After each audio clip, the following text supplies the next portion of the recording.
Welcome to the Black Gay History Channel. Please share this video and subscribe to this channel for more captivating content. India is a South Asian country with a massive population, currently sitting at the 7th spot as the most populous country in the world at over 1 billion souls. So of course, just by the numbers, there are most likely millions of LGBTQ people in the country. I think because India is so big, their country's LGBTQ community is too hard to hold down in totality, yet that doesn't mean all LGBTQ people live in paradise. In fact, India's massive size also means that LGBTQ people likely deal with lots of discrimination and their stories may be lost in the void because of the sheer numbers of people. But because of my Black gay identity and agenda, I couldn't help but wonder, how are Black gay people faring in the country?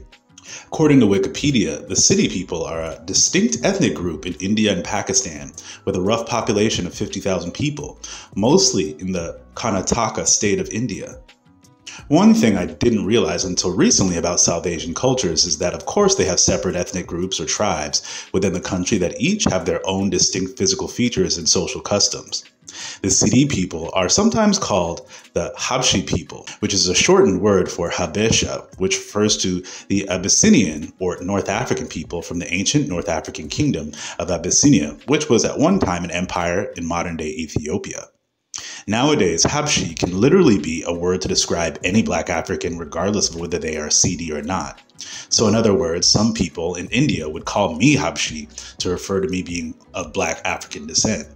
According to most historians, most modern Sidi people descend from Southeast Africans who were brought over during the Indian slave trade, which has been an ongoing practice across the Indian Ocean for likely thousands of years, starting roughly in 2500 BC.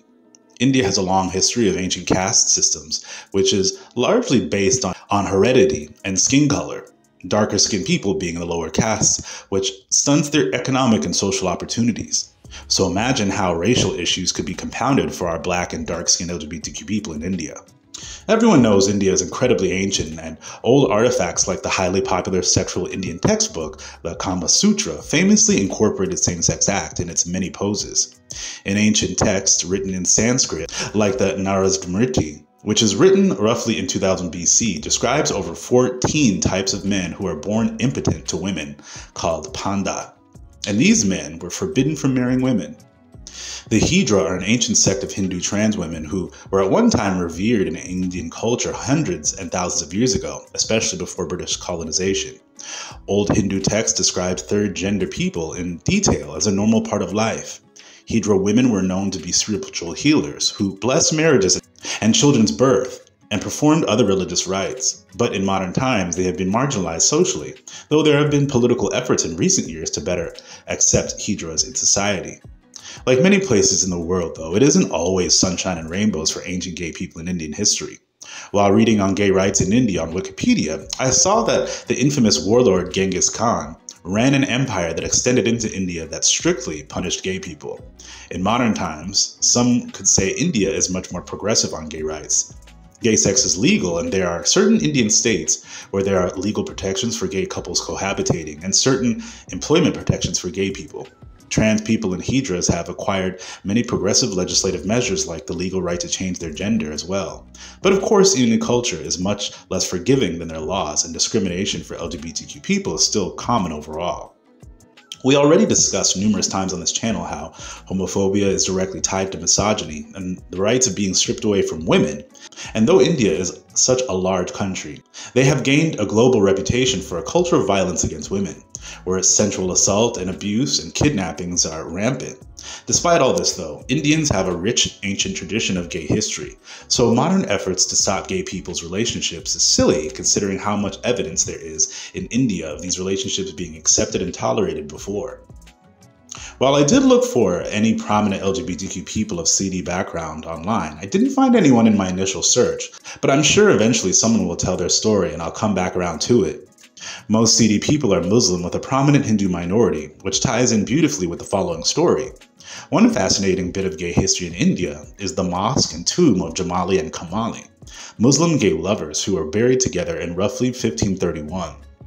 Jamali was the alias of a popular Sufi poet named Shaikh Fuzlala. who gained royal influence during his lifetime and wrote popular works like the title The Sun and the Moon. Because of his works, he is now considered a Sufi Muslim saint. Yes, you heard that correct, folks. Islam has gay saints.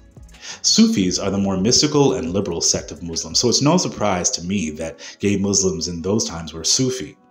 Jamali, his lover, was a relatively unknown historic figure who became prominent because he was written in the histories as Jamali's disciple and companion, and there are signifiers on their graves within this tomb that are historic and cultural markers that depict them as lovers. Because of this stunning mosque and palace-like grandeur and this royal love story, many people have commented online that this building is likened to a gay Taj Mahal, and I think that is a great comparison.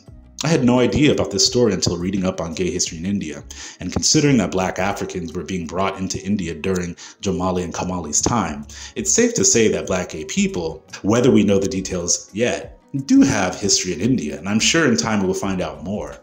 I'd love to hear your thoughts about African Indians, Jamali and Jamali, and gay rights in India in the comments.